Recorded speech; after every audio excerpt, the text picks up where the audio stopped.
Class 7 English Unit 1.3 Little Girls Wiser Than Old People। अर्थात छोटी बच्चियाँ बड़े लोगों से ज़्यादा समझदार है। ऐसे लेसन का नाम है काउंट लेव निकोलाविच टॉल्स्टॉय और Leo Tolstoy was one of the greatest authors of all time. He authored many novels, short stories, and philosophical works. His ideas on non-violence had influenced great men like Mahatma Gandhi and Martin Luther King. Junior Tolstoy wrote many stories for children. This is one of them. However, this has a message for grown-ups too. Count लेव निकोलाविच Tolstoy या जिन्हें हम Leo Tolstoy के नाम से भी जानते हैं, वो दुनिया के जाने माने लेखकों में से एक है। उन्होंने कई सारी नॉवेल्स लिखी है, कई सारी लघु कथाएँ, फिलोसॉफिकल वर्क्स भी उनके बहुत सारे प्रचलित हैं। अहिंसा के बारे में उनके जो विचार थे या उनके जो लिखे हुए लेख थे, उससे दुनिया के कई महान व्यक्ति जैसे महात्मा गांधी हो गया, मार्टिन लूथर किंग हो गया, ये सभी प्रभावित हुए थे। टॉल्स्टॉय ने कई सारी बच्चों के लिए कई सारी कहानियाँ लिखी हैं, लेकिन उनकी ये जो कहानी है, ये बच्चों के साथ साथ बड़ों को भी एक बहुत अच्छा संदेश देती है। अब इस कहानी के शीर्षक पे से the little girls wiser than old people, मतलब छोटी बच्चियाँ बड़ों से ज़्यादा समझदार है, इस पर से हम ये समझ सकते हैं कि यहाँ बच्चियों को बड़ों के साथ में कंपेयर किया गया होगा। अब इस लेसन में यदि हम बात करें तो लेसन की शुरुआत में कुछ प्रश्न पर हम लोग चर्चा कर सकते हैं कि जैसे जनरली दो बच्चों में झगड़ा क्यों होता है, बच्चे झगड़ा क्यों करते हैं। एक तो जब दो बच्चों को कोई एक सेम खिलौना चाहिए होगा तो उनमें झगड़ा होगा। ऐसे ही कई सारे अन्य कारण भी हो सकते हैं कि जब कोई बच्चा किसी को चिढ़ा रहा हो, जब कोई बच्चा किसी को कुछ छेड़ रहा हो, है ना? तो इस तरह से दो बच्चों के बीच में झगड़ने के कई सारे कारण हो सकते हैं। इनमें से कई सारे कारण ऐसे होते हैं जो ट्राइवियल होते हैं, मतलब जो कुछ छोटे समय के लिए होते हैं, कुछ सीरियस भी होते हैं, मतलब जो सच में जिनमें काफ़ी सीरियस भी झगड़े होते हैं बच्चों में। तो बच्चों के जो झगड़े होते हैं या तो ट्राइवल होता है या तो सीरियस होते हैं। तो ऐसे ही हम लोग अब इस कहानी के बारे में भी देखेंगे कि इस कहानी में जिस प्रकार का झगड़ा हुआ था तो वो कैसा था, और दो बच्चों के बीच में जब झगड़े होते हैं तो वो कैसे बड़ों तक के पहुंचते हैं। तो शुरुआत करेंगे little girls wiser than old people. It was an early Easter in the yard lay snow and drills ran down in the village. A large paddle had ran down from the manure pile into a lane between two farms. Easter की शुरुआत थी, Easter का प्रारंभिक समय था। इन the yard lay snow, जो बाड़ा है उसमें कई सारी स्नो मतलब बर्फ़ से ढका हुआ था। Reels rain down the village, reels मतलब नाला जो है या नालियाँ जो है वो पूरे विलेज में भरकर बह रही थी। A large puddle had ran down from a manure pile into the lane between two farms, दो खेतों के बीच में खाद के एक ढेर के कारण बहुत सारा कीचड़ जम गया था। अ लार्ज पैडल, पैडल मतलब कीचड़, had ran down from a manure pile, मतलब खाद के ढेर से बहुत सारा कीचड़ भरकर दो खेतों के बीच में, दो गली के बीच में फंस गया था, मतलब कई सारा कीचड़ वहाँ जमा हो गया था। And at this puddle two girls, one older than the other, had met, और इस कीचड़ के बीच में दो लड़कियां जिनमें से एक लड़की दूसरे से बड़ी थी, दोनों भी उस जगह पर मिले। Both of them had been dressed by their mother in new clothes, दोनों भी बच्चियों को उनके माताओं ने या उनकी मम्मी ने नए कपड़े या पोशाक पहनाए थे। The little girl had a blue dress, छोटी बच्ची जो थी उसने ब्लू ड्रेस पहना था। And the Elder a yellow one with a design, और जो बड़ी लड़की थी उसने येलो कलर की ड्रेस पहनी थी डिज़ाइन वाली। Both had their heads wrapped in red kerchiefs, मतलब दोनों के जो सर थे या दोनों ने अपने जो सर थे वो रुमाल से, लाल कलर की रुमाल से बंधे हुए थे, मतलब लाल कलर की रुमाल उनके सर पे बंधी हुई थी। After prayers in the church the two girls went to the puddle where they showed their new garments to each other. Church में जो प्रेयर होती है, जो प्रार्थना होती है, उसके बाद दोनों भी लड़कियां कीचड़ के पास चली गई। Where they showed their new garments, जहाँ पर उन्होंने एक दूसरे को अपने नए ड्रेसेस दिखाए। एंड बिगेन टू प्ले, और वहाँ पर वो खेलना शुरू कर दिया। They wanted to plash in the water, वो दोनों पानी में थपथपाना चाहते थे, मतलब पानी में खेलना चाहते थे। The little girl started to go into the puddle with her shoes on, but the older girl said to her, छोटी जो बच्ची थी वो पानी के अंदर अपने शूज़ के साथ में ही उस कीचड़ के अंदर जाना चाहती थी, लेकिन जो वहाँ पर बड़ी लड़की थी उसने उसे रोका और कहा, don't go Malasha, your mother will scold you, I will take off my shoes and you do the same. Malasha, don't go मतलब मलाशा ऐसे मत जाओ, तुम्हारी मम्मी तुमको चिल्लाएगी। I will take off my shoes, जैसे मैं अपने जूते उतार रही हूँ, you to do the same, तुम भी अपने जूते उतारो और फिर पानी में जाओ। The girls took of their shoes, दोनों ने भी अपने अपने शूज़ उतार दिए। रेज्ड देयर स्कर्ट्स, अपने स्कर्ट्स को थोड़ा सा ऊंचा उठाया। And walk through the pedal toward each other, और दोनों उस कीचड़ में एक दूसरे की तरफ आने लगी। Malasha stepped in up to her ankle and said, Malasha जब उसके अंदर चल रही थी, मलाशा क्योंकि छोटी थी, जब वो उसके अंदर चल रही थी तो उसके टखने तक के पैर उस कीचड़ में भरे हुए थे। It's deep Akulka, I am afraid, वो बोलने लगी अकुल्का से कि अकुल्का ये तो बहुत गहरा है, मुझे डर लग रहा है। Never mind, she replied, Akulka ने कहा कि कोई बात नहीं, डरो मत, it will not be any deeper, come straight toward me, ये कोई इतना ज़्यादा गहरा नहीं है, तुम सीधा मेरी तरफ आ जाओ। They came closer to each other, Akulka said, Malasha look out and do not splash it up but walk slowly.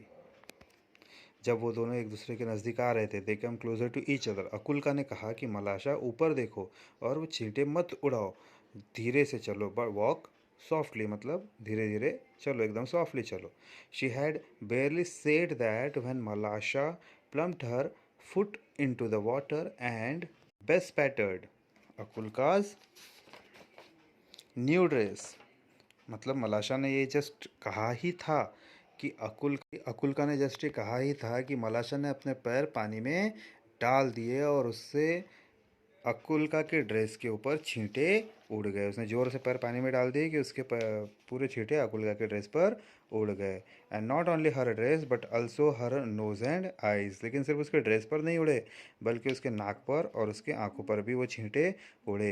When Akulka saw the spots on her dress she grew angry at Malasha, Akulka ने जब अपने dress पर उड़े हुए छींटों को देखा तो मलाशा पर बहुत गुस्सा हुई। एंड स्कॉल्डेड हर, और उसने उन्हें डांटा। एंड रैन आफ्टर हर, और वो उसके पीछे भागने लगी। एंड वॉन्टेड टू स्ट्राइक हर, वो उसे मारना चाहती थी, जैसे उसे डांट कर मारना चाहती थी। मलाशा was frightened and seeing that trouble she had caused jumped out of the पडल एंड रैन होम। मलाशा ने जब ये देखा, मलाशा बहुत डर गई। And seeing what trouble she had caused, कि उसकी वजह से क्या गड़बड़ हो गई है, वो तुरंत वहाँ से कीचड़ में से बाहर कूदी और अपने घर की तरफ भाग गई। अकुल्का's mother passed by, she saw her daughter's trays bespattered and soiled। की मदर जब वहाँ से जा रही थी, उसने अकुल्का के ड्रेस को देखा जिस पर धब्बे लगे हुए थे, वो कीचड़ से या मिट्टी से भरा हुआ था। Here, accursed one, did you get yourself so dirty? तुम गंदी लड़की, तुमने कहाँ पर अपने आप को इस तरह से गंदा कर दिया, इस तरह से डर्ट मतलब कीचड़ में तुम भर गई, तुम कहाँ गई थी और किस तरह यहाँ जहाँ से तुम इस कीचड़ में भर गई। मलाशा has purposely splashed it on me, मलाशा ने जानबूझकर मेरे ऊपर कीचड़ उड़ाया। ये किसने कहा? अकुल्का ने अपनी मम्मी को कहा रिप्लाई में कि मम्मी, मलाशा ने जानबूझकर मेरे ऊपर कीचड़ उछाला। अकुल्का's mother grasped Malasha and give her a knock on the nape of her neck। अकुल्का के मदर ने मलाशा को ग्रास्प किया मतलब पकड़ा और उसके गले के पीछे से उसे एक तरह से चांटा लगाया, मतलब गले के पीछे से उसको मारा। Malasha began to howl and her mother ran out of the house. Malasha को जैसे ही वो चांटा पड़ा, मलाशा जोर जोर के रोने लगी और तभी वहाँ पर उसकी मम्मी आ गई। Why do you strike my daughter? She began to scold her neighbor। उसने अपने पड़ोसी पर चिल्लाना, मतलब पड़ोसी मतलब किस पर? अकुल्का की मम्मी पर वो चिल्लाने लगे कि तुमने मेरी बेटी पर हाथ कैसे उठाया, तुमने मेरी बेटी को क्यों मारा। One word brought back another, एक शब्द के ऊपर दूसरे शब्द, एक बात पर से दूसरी बात निकली। And the women began to quarrel, और दोनों भी और पूर्व वो जो लड़की औरतें थीं वो आपस में क्वार करने लगी मतलब लड़ने लगी। The men too ran out and a big crowd gathered in the street। जो आदमी लोग थे वो भी वहाँ पर अपने अपने घरों से बाहर आए और रास्ते पर या पूरी जगह पर बहुत सारा क्राउड मतलब बहुत सारे लोग, बहुत सारी भीड़ जम गई। All were crying and nobody could hear his neighbour. सब एक दूसरे पर चिल्ला रहे थे, कोई भी अपने पड़ोसी की बात सुनने को तैयार नहीं था। They scolded and cursed each other. One man gave another man a push and a fight had begun. वो एक दूसरे को स्कॉल्डेड कर रहे थे, कर्स्ड कर रहे थे, मतलब एक दूसरे को चिल्ला रहे थे, एक दूसरे के ऊपर दोषारोपण कर रहे थे। कोई भी किसी और की बात सुनने को तैयार नहीं था। ऐसे में एक आदमी ने किसी दूसरे आदमी को धक्का दे दिया और उनके बीच में लड़ाई शुरू हो गई। व्हेन अकुल्का's grandmother came out, अकुल्का की जब दादी अपने घर से बाहर आई, she stepped in the midst of the peasant and began to talk to them. वो उन लोगों के बीच में आई और उनसे बात करना चाहती थी, उनको समझाना चाहती थी। What are you doing dear ones, सभी प्यारे बच्चों तुम लोग क्या कर रहे हो।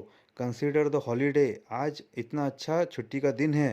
This is the time for rejoicing and see what sin you are doing, इतना अच्छा समय है, खुद को रिजॉइस करने का टाइम है और तुम देखो ये क्या पाप कर रहे हो, क्यों एक दूसरे से लड़ रहे हो। They paid no attention to the old woman, उन लोगों ने अपने झगड़े के बीच में उस बूढ़ी औरत के ऊपर बिल्कुल ध्यान नहीं दिया। And almost knock her of her feet, और यहाँ तक के लगभग उसे गिरा ही दिया था अपने पैरों पर। She would never have stop them, वो उन्हें बिल्कुल रोक नहीं पाती थी। If it had not been for Akulka and Malasha, Akulka और मलाशा के लिए यदि ये झगड़ा नहीं होता तो वो उनको बिल्कुल रोक नहीं पाती थी। While the woman exchanged word, Akulka wipe off her dress and went back to the paddle. जब औरतें एक दूसरे पर दोषारोपण कर रही थी, अपने आपस में एक दूसरे से बातें सुना रही थी, अकुल्का ने अपना ड्रेस को साफ किया और वो वापस कीचड़ के पास चले गई in the lane. She pick up a paddle and began to scratch the ground as so as to let the water off into the street. वो जाकर उसने जाकर कंकड़ उठाया और वो जाकर वहाँ पर रास्ते पर कंकड़ से स्क्रैच करने लगी, ताकि जो पानी है वो मुड़कर नाली में चला जाए। जो रास्ते पर का जमा हुआ पानी है वो जाकर नाली में चला जाए, इसलिए वो रास्ते पर स्क्रैच करने लगी, नाली बनाने लगी। While she was scratching, Malasha came up and began to help her. जब वो रास्ते पर स्क्रैच कर रही थी तब मलाशा भी उसकी मदद के लिए वहाँ पर चली गई। She picked up a chip and widened the rail, वो वहाँ पर गई और उसने चिप उठाकर उस नाली को चौड़ा कर दिया। The peasant had begun to fight just as the water went off the rail toward the place where the old woman was trying to separate the men. The girls ran one from one side of the rail, the other from the other side. जैसे ही किसानों ने लड़ना शुरू कर दिया था, just as the water went down the rail toward the place where the old woman was trying to separate the men, पानी उस जगह पर आ गया जहाँ पर वो लड़ाई चल रही थी, जहाँ पर वो बूढ़ी औरत उन लोगों को एक दूसरे से अलग करने के बीच में खड़ी थी, उस जगह पर अब पानी आ गया। जो लड़कियां थी दोनों भी वो नाली की दोनों ओर की ओर से दौड़ रही थी। अ गर्ल, मतलब एक लड़की नाली के एक तरफ थी तो दूसरी लड़की दूसरी तरफ, दोनों भी नाली के आसपास से दौड़ते हुए उस जगह पर आए। Look out Malasha look out, shouted Akulka, Akulka ने जोर से कहा कि देखो मलाशा, बाहर देखो। Malasha wanted to say something her self, Malasha उससे कुछ कहना चाहती थी, मलाशा खुद भी कुछ कहना चाहती थी, but could not speak for laughter, लेकिन वो हंसने के कारण बोल नहीं सकी, क्योंकि दोनों ने ये काम कर दिया था, दोनों ने पानी को नाली की ओर मोड़ दिया था, इसलिए दोनों हंस रही थी। The girls were running and laughing, girls दोनों भी भाग रही थी और जोर जोर के हंस रही थी। At the chip were bobbing up and down the rail, उस नाले के पास में से, क्योंकि पानी उन्होंने बहा दिया था इसलिए वो दोनों वहाँ से हंसते हुए जा रही थी। They ran straight into the crowd of the peasant, किसानों के बीच में वो दोनों दौड़ती हुई आ गई। The old woman saw them and said to the peasant, उस बूढ़ी औरत ने उन दोनों बच्चियों को देखा और किसानों से कहा, shame on you before God man, you have started fighting on account of these two girls and they have long ago forgotten it. The dear children have been playing nicely together. They are wiser than you. Shame on you before. तुम्हें खुद पर शर्म आनी चाहिए, तुम सभी आदमियों को खुद पर शर्म आनी चाहिए, तुम सभी भगवान के सामने शर्मिंदा हो सकते हो। You have started fighting on account of these two girls, तुम लोग इन दो बच्चियों के लिए लड़ रहे थे जिन्होंने एक दूसरे को कब का माफ़ कर दिया। The dear children have been playing nicely together, वो तो अब अच्छे से एक दूसरे के साथ में खेल भी रही है। ये दोनों भी लड़कियां तुम सभी लोगों से ज़्यादा समझदार है। The man looked at the girls and they felt ashamed. उन सभी आदमियों ने जो वहाँ पर लड़ रहे थे, उन सभी किसानों ने उन बच्चियों की तरफ देखा जो एक दूसरे के साथ कितने प्यार से खेल रही थी, और उन्हें देखकर उन्हें शर्म आ गई, मतलब वो खुद पर शर्मिंदा हो गए। They had laughed eight themselves, यहाँ तक कि उन्हें खुद पर हंसी भी आ गई कि हम इनके लिए लड़ रहे थे। And scattered to their farms, और दोनों सभी जो किसान थे वो अपने अपने खेतों के ऊपर फिर से काम करने के लिए चले गए। तो बच्चों, इस कहानी से हमें ये सीख मिलती है कि छोटे बच्चे तो हर बार किसी न किसी कारण से लड़ते हैं, लेकिन वो आपस में मिल भी जाते हैं, लेकिन उस कारण बड़ों को भी समझदारी से काम करना होगा। जैसे बच्चे एक दूसरे से लड़कर एक दूसरे को माफ़ कर देते हैं, यही चीज़ बड़ों को भी सीखने की ज़रूरत है कि छोटी छोटी बातों को भूलकर आगे बढ़ना चाहिए। तो इस कहानी की जो लेखक है वो है काउंट लियो एंड टॉल्स्टॉय, जिनकी ये कहानी ली हुई है।